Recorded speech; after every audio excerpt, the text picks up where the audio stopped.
Bon dia, et dono la benvinguda a Aprèn Català Online, l'espai virtual per estrenar o millorar el teu català. Aquest curs de nivell inicial és de 2 hores. Són 4 classes de 30 minuts on podràs aprendre i practicar amb mi. Als comentaris d'aquest vídeo et deixo les indicacions per descarregar-te el quadern d'aprenentatge del curs. Així en podràs treure més partit. Quedo a la teva disposició si tens preguntes o comentaris. Et desitjo que gaudeixis de cada capítol d'aquest curs. Fins ara mateix. Capítol 4. Aquest és l'últim capítol d'aquest minicurs de català que et pot servir com a base per començar amb el teu aprenentatge de llengua catalana, per estrenar el teu català i per pronunciar i familiaritzar-te amb les lletres i els sons del català. Aquest capítol 4 el començarem igual que els altres 3, practicant la presentació personal. Em dic Emma, soc de Barcelona, fa 3 anys que visc a Alacant ciutat i el que més m'agrada fer en aquesta vida és escriure. Et toca. Em dic, soc de, fa mesos o anys que visc a. El que més m'agrada fer en aquesta vida és. D'acord? En aquest capítol 4 l'he titulat Gramàtica i farem també una pinzellada una mica més àmplia per les estructures de la llengua. Dins de la gramàtica tenim el sintagma, la frase, el paràgraf i el text. Ara que saps moltes paraules dels 3 capítols anteriors, és l'hora de parlar del sintagma. Què és un sintagma? Un sintagma és un grup de paraules que s'ajunten per funcionar juntes, com una unitat. Per tant, els sintagmes són grups de mínim 2 paraules. A partir de 2 paraules poden tenir 3 paraules, 4, 5, 6, etc. Sempre als sintagmes hi ha una paraula que fa de nucli i altres paraules que fan de complements. Dels tipus de paraules que hem après, els noms solen fer de nucli, els determinants solen fer de complements, els pronoms substitueixen noms i els verbs, què passa amb els verbs? Que quan un verb forma part d'un sintagma, aquest sintagma ja s'anomena frase. Per tant, ja saltem a una categoria més àmplia. Aquí us he posat el quadern d'aprenentatge, que si no el tens encara et recomano que te'l descarreguis. Als comentaris del vídeo t'indico com descarregar-lo. Us he posat 3 exemples de sintagmes a la pàgina 16. Repeteix amb mi. La camisa blava. La camisa blava.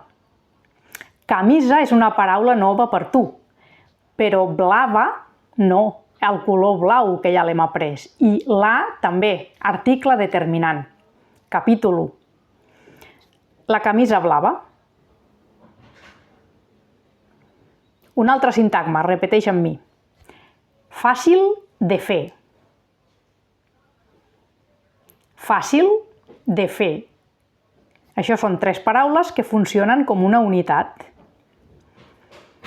Fàcil és un adjectiu, que no hem introduït els adjectius en aquest curs.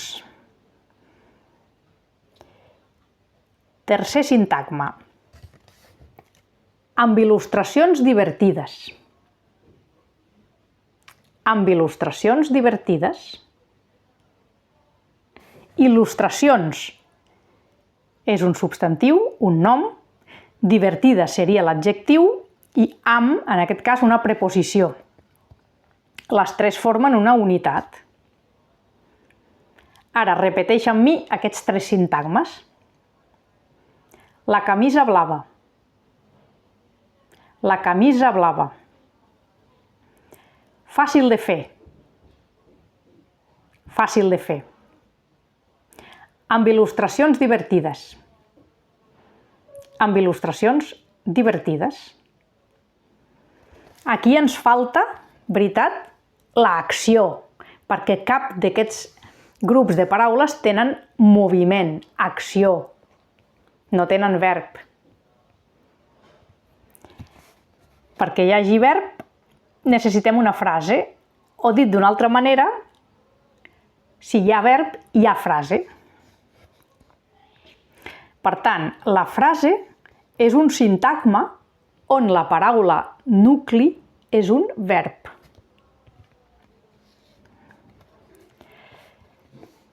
Per tant, és com si diguéssim, una estructura lingüística autònoma, amb capacitat comunicativa, amb autonomia plena. La frase d'exemple que us he posat aquí diu: la Juliana estudiava concentrada. Repeteix amb mi. La Juliana estudiava concentrada. La Juliana estudiava concentrada. D'acord, això és una frase. Aquí en aquesta frase tenim la Juliana, que és el subjecte, estudiava és el verb i concentrada és un complement. Partim de la lletra, d'acord? A la categoria superior a la lletra és la paraula, després de la paraula ve el sintagma, després del sintagma ve la frase. Per tant, un grup de lletres formen una paraula. Un grup de paraules formen un sintagma. Quan un sintagma té verb, forma una frase. Un grup de frases formen un paràgraf. I aquí, al quadern d'aprenentatge, us he posat un text que, si voleu, el podem llegir junts. D'acord? Llegeix amb mi. Jo faig cada sintagma i faig una pausa perquè tu el llegeixis, d'acord? Repeteix amb mi. Un paràgraf és un conjunt de frases escrites en prosa comprensible que conformen un text. I ara farem la lectura tot d'una. Un paràgraf és un conjunt de frases escrites en prosa comprensible que conformen un text.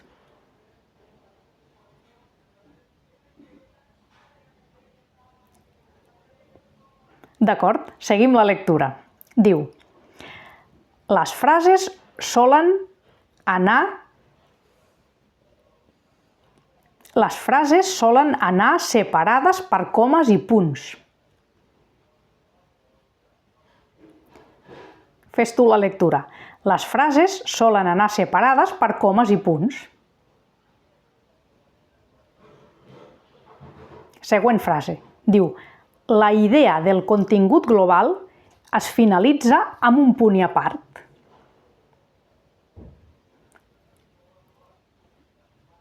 La idea del contingut global es finalitza amb un punt i a part.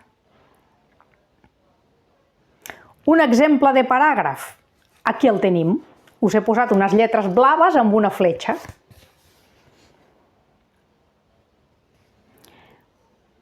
Més coses. Si sabem que una lletra Una lletra per si mateixa, tota sola, pot formar una paraula. Hi ha paraules d'una lletra, lletres autònomes, que tenen autonomia. Per exemple, a és una preposició, i és una conjunció. Les dues són paraules, tenen una lletra. Però tenim que dues o més lletres són un grup de lletres. I en general formen paraules. Les paraules, la majoria de paraules tenen diverses lletres. Un grup de lletres formen una paraula. Un grup de paraules formen un sintagma. Un grup de sintagmes forma un paràgraf. Però perquè un grup de sintagmes formi un paràgraf, han de ser uns quants sintagmes verbals. O sigui, han de ser frases. Repassem i recapitulem. Un grup de lletres formen una paraula. Un grup de paraules formen un sintagma. Quan hi ha un verb en aquest grup de paraules, formen una frase. Un grup de frases formen un paràgraf. Un grup de paràgrafs formen un text. Per tant, un text és un grup o conjunt de paràgrafs. Aquí tenim un text de la definició de text. Llegeix amb mi. Un text és un conjunt de paràgrafs articulats i proveïts d'un sentit general que segueixen la línia d'un discurs unitari amb intenció de comunicar alguna cosa, un missatge, un pensament, etc. Això de la lectura és un poc estrany al principi, però es tracta de que practiquis. I com més practiquis, cada dia ho faràs millor. Repeteix amb mi la lectura.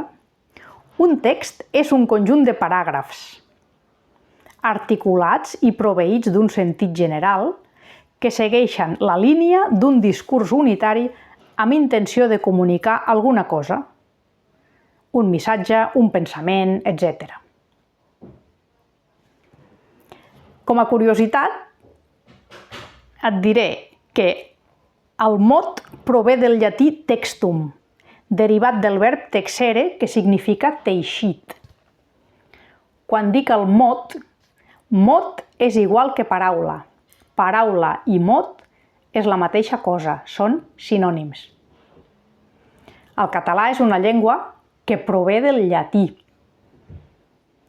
I la paraula text, així com l'entenem nosaltres, prové d'un verb llatí que és el verb textum. No, és el verb texere. Texere significa teixir. Teixir vol dir aquella activitat que solen fer les senyores, ja d'edat avui en dia, que és amb 2 agulles i un fil de llana fer una peça de roba. Això és teixir. Igual que fan les paraules, quan s'ajunten i es posen a teixir, formen un text.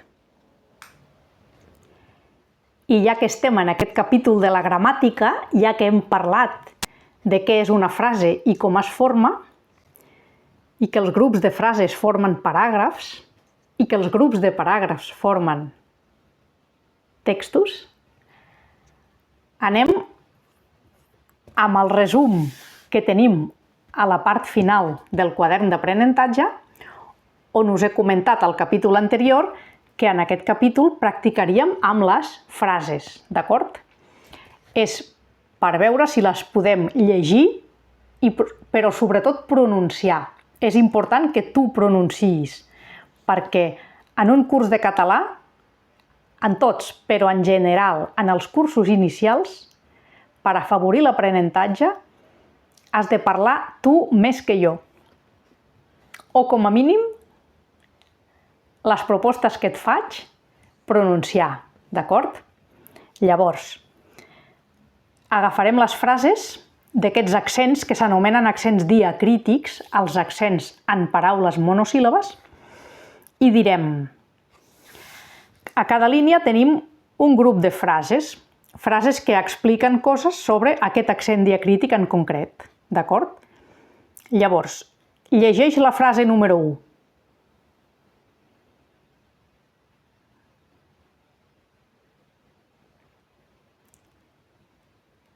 Ja l'has llegit? Ara la llegeixo jo. Diu, ma mare s'ha fet una ferida a la mà esquerra. Aquí us marco la paraula en vermell perquè sapigueu a què es refereix aquesta paraula accentuada. Ma mare s'ha fet una ferida a la mà esquerra. Fixeu-vos que ha aparegut aquí un apòstrof, la coma volada, i s'ha menjat una lletra E. Aquí seria ma mare s'ha fet. Per tant, ma mare s'ha fet una ferida a la mà esquerra. Repeteix amb mi. Ma mare s'ha fet una ferida a la mà esquerra.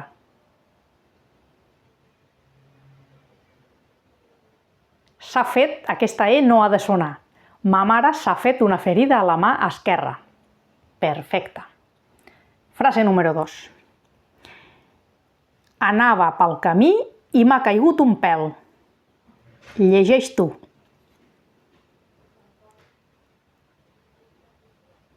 Bravo. Anava pel camí i m'ha caigut un pèl. Anava pel camí, aquest pèl primer sona una E neutra i pèl sona una E oberta. Anava pel camí i m'ha caigut un pèl. 3. El 3 és un diàleg. El fem a mitges. Comença tu per la primera frase. Pregunta'm. Que m'ha caigut un pèl que era negre. I ara ho fem al revés. Jo faig les preguntes i tu la resposta del mig. Som-hi. Què dius? Què dius? Què vull dir amb això? Que aquest què accentuat igual serveix per pregunta que per admiració. I en català no obrim mai els signes de pregunta ni d'admiració, només els tanquem. El símbol sempre va només al final de la pregunta o de l'exclamació. Per tant, anem a repetir. Pregunta'm i jo responc. Que m'ha caigut un pèl que era negre. Molt bé. Les paraules blaves que estan entre parèntesis són explicatives, aclaratives. No importa que les llegim en aquest exercici, d'acord? Anem amb la 4, diu. Ma mare té 83 anys, però està molt bé. Repeteix amb mi. Ma mare té 83 anys, però està molt bé. Súper. La 5. Llegeix tu i després jo.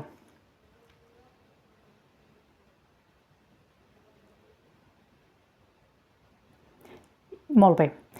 Jo sé que ella és creient. Té molta més fe que jo.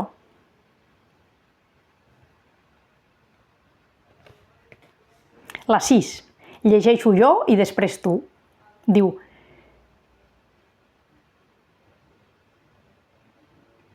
a veure, jo sé que ella és creient, té molta més fe que jo. Ara m'estava confonent jo perquè veia que és la mateixa frase, però la diferència és que en el número 5 marquem el verb saber, que és el que té l'accent diacrític, i en el número 6 marquem el verb ser, que és la paraula que té l'accent diacrític. Per tant, aquesta frase ja et queda clara. Jo sé que ella és creient, té molta més fe que jo. D'acord. Número 7. Jo sé que ella és creient, té molta més fe que jo. Una altra vegada la mateixa frase. Aquí, en aquest cas, el que marquem és el verb tenir. La tercera persona del singular va accentuada. Frase número 8. Jo sé que ella és creient, té molta més fe que jo. Una altra vegada la mateixa frase. En aquest cas marquem més. El més quantitatiu va accentuat. Número 9. El meu número favorit, i canviem de terç. Diu, si vols que et digui la veritat, sí. Aquest sí és el que va accentuat, quan és una afirmació. Ara, llegeix tu la frase. Número 9. Molt bé. Has de fer la pausa perquè hi ha una coma. Si vols que et digui la veritat, sí. Pausa i entonació.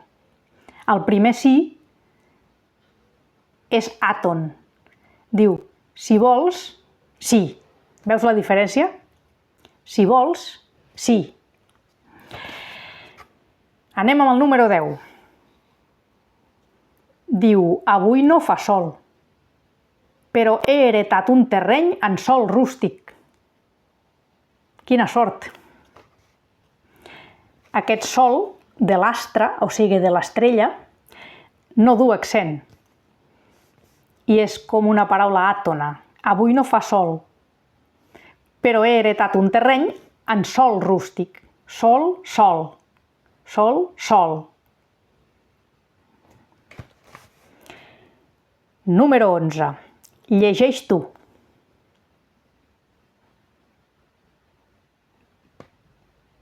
Molt bé. Mon pare diu que els extraterrestres no són d'aquest món. Mon pare diu que els extraterrestres no són d'aquest món. Aquí el són és el que s'accentua del verb ser. Número 12. Altra vegada la mateixa frase. Mon pare diu que els extraterrestres no són d'aquest món. Aquí marquem el món del globus terraqüi va accentuat, però el món possessiu de mon pare no va accentuat. És una paraula àtona. Mon pare va pel món. Món. És la diferència. La que va subratllada és àtona. La que va en vermell és la que s'accentua. Signifiquen coses diferents o es refereixen a coses diferents. Número 13. Vos heu vist mai un extraterrestre? Aquest vos es refereix a vostè, al tractament formal. Número 14. Diu, per viatjar en cotxe cal fer ús del cinturó de seguretat. Per viatjar en cotxe cal fer ús del cinturó de seguretat. Repeteix amb mi. Per viatjar en cotxe cal fer ús del cinturó de seguretat. Bravo. I el 15. Amb el 15 tanquem el nostre recorregut pel fantàstic mini-univers dels accents diacrítics. 15. Diu, ella creu en Déu? Repeteix amb mi. Ella creu en Déu? Aquest Déu, la divinitat, és el que va accentuat. Quan no va accentuada la paraula Déu, saps quan és? Ja la coneixes en aquesta paraula. El número 10. Bé. I fins aquí aquest capítol 4. Desitjo que n'hagis tret molt de partit. Els pots veure les vegades que vulguis, els pots repetir les vegades que vulguis i si tens dubtes o preguntes, em pots escriure. D'acord? Ha estat un autèntic plaer acompanyar-te en el teu procés d'estrena o millora del teu català. Quedo a la teva disposició per a preguntes, als comentaris i també al correu electrònic professora@mseguraoms.cat. I si vols practicar en viu, apunta't a Expressa't, les classes dinàmiques i efectives on practicar, estrenar o millorar el teu català. Consulta'n la informació a aprencatalà.online. A reveure!